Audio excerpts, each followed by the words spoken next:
मला काही देता आलं नाही तरी पण ते हुशारीत राहत असतात की आम्ही हुशार आहेत, अमुक आहेत, तमुक आहेत.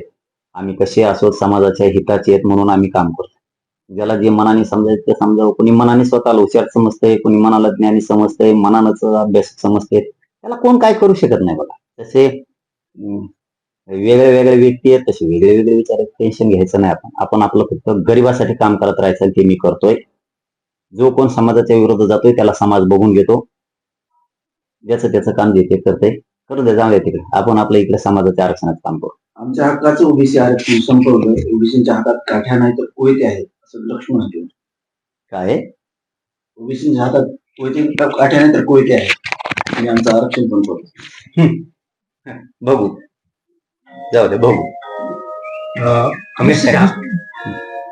अमित शहा यांनी पोलीस विभागाला असे आदेश दिल्याचं समजत आहे की 1974 नंतर जे काही आंदोलन झाले याला फंडिंग कुठून झाली याबाबत तपासणी करा, याची माहिती काढा. ते काय माहित नाही मला, नाही ऐकलं ते काय काय होत काय करा. त्याला काय नाही ना डर, स्वच्छ त्यांना काय भीती हो. काय करायचं ते करू दे, कोणाला काय करायचं ते करू. तुम्ही आजपासून कोणती प्रमाणपत्र जे वाटप झाले ते देखील तपासणार होतात. आतापर्यंत काही तपासणी झाली हो, चालू केलंय. हिंगोलीचे येऊन गेलेत, जिथले जिथले वाटलेत. आता लातूरचे येणार आहे.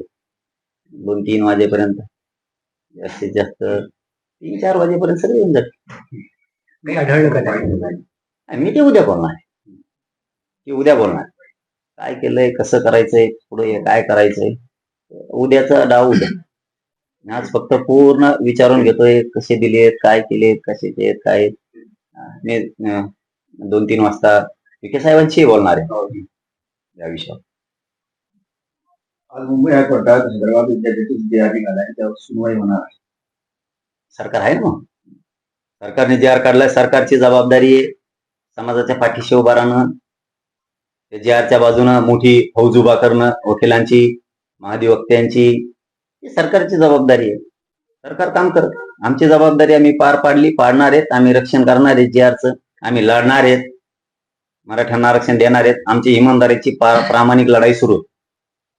काल धाराशिव मध्ये तुम्ही दिल्ली जाण्याचा एक इशारा दिलेला आहे, साधारण त्याबाबत कधी बैठक होणार आहे का? आणि विजय मेळाव्या संदर्भात देखील तुम्ही भाष्य केलं होतं. हा विजय मेळावा आणि हा दिल्ली दौरा एकाच वेळेस होण्याची शक्यता आहे? नाही, तिथे वेगळे वेगळे विषय. दिल्लीला काय मागणी नाही किंवा आमचा काय मोर्चा नाही किंवा काय म्हणतात. कारण हरियाणातून याला व्यवसाय महाराष्ट्रभर जातो. तिथल्या व्यवसायातून जे उत्पादित केलं जातं कंपन्यातून देशभर जातं.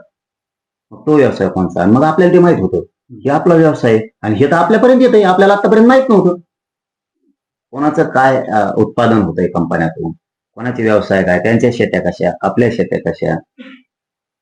म्हणजे हे आपण जाणून घेणं गरजेचं आहे. त्यांना अडचणी काय येतात, मग आपण त्यांना मदत केली पाहिजे, त्यांनी आपल्याला केली पाहिजे.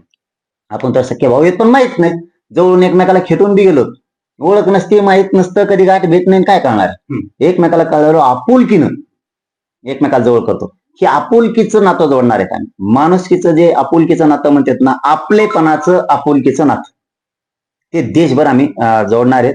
आणि देशातला मराठा तुम्हाला एक दिवस जगाच्या पाठीवर दिल्लीत एकत्र दिसणार आणि इतक्या ताकदीनं दिसणार की ना हरियाणाचा मराठा घरी झोपणार आहे त्या दिवशी, ना महाराष्ट्रातला, ना मध्य प्रदेश, महाराष्ट्राच्या बाहेर राजस्थान, गुजरात, मध्य प्रदेश, उत्तर प्रदेश, बिहार, हरियाणा, गोवा, दिल्ली, कर्नाटक, तामिळनाडू, तंजावर तिकडं, आंध्र प्रदेश, तेलंगणा, कर्नाटक, बेळगावे, अशा सगळ्या राज्यात मराठा समाज विखुरलेला आहे. बेटापर्यंत, दमण तिकडच्या बेटापर्यंत आजके फार लोक गेले. मग आमचं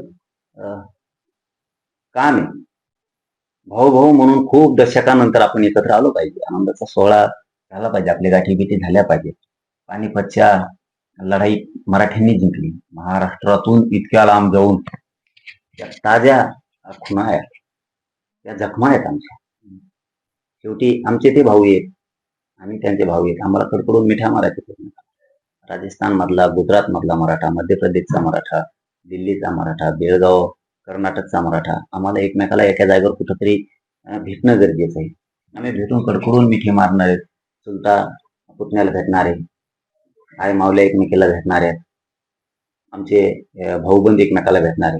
आम्ही सख्य रक्ताचे भाऊ आहे. 27-28 करोड क्षेत्रीय मराठा या देशावर, त्यांना आपण भेटलं पाहिजे, कधी भेटायचं.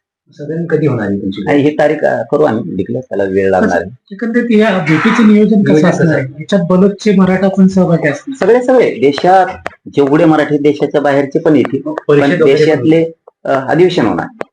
मराठ्यांचं एक दिवस आणि सभा घेणार आहे. ही सभा घेणार आहेत आम्ही. मराठा समाज एकत्र जमणार आहे. बघितलं पाहिजे हो, आपला तेजस्वी ध्वज, भगवा ध्वज तेजानं फडकतोय. दिल्लीवरती ध्वज फडकला, आटके पार झेंडे लावले. आपल्या राजांचे पाऊल तो कुठल्या भूमीला लागले, पवित्र भूमी झाली. त्या भूमीच्या नतमस्तक झालं पाहिजे आपण. आणि हमेशाच जीवन जगतो, काम हमेशाचे, नोकऱ्या हमेशाचे आहेत, व्यवसाय हमेशा आहेत. पण लग्न सोहळा असो, एखादी गावची यात्रा असो, आपण किती लांब लांब पांगल्याला असलो तरी त्या दिवशी आपण आपल्या गावात येतो. आपले पाहुण्यारावळे भेटतेत, मित्र भेटतेत, आपले नातेवाईक भेटतेत, आपली भावकी भेटते, भाऊ भेटतेत, सगळे नातेसंबंध एकत्र आपण कडकडून मिठ्या मारतो. एकमेकाला आपण विचार शेअर करतो, विचार मांडतो, आपण एकमेकाला बोलतो, ओळखी वाट्यात.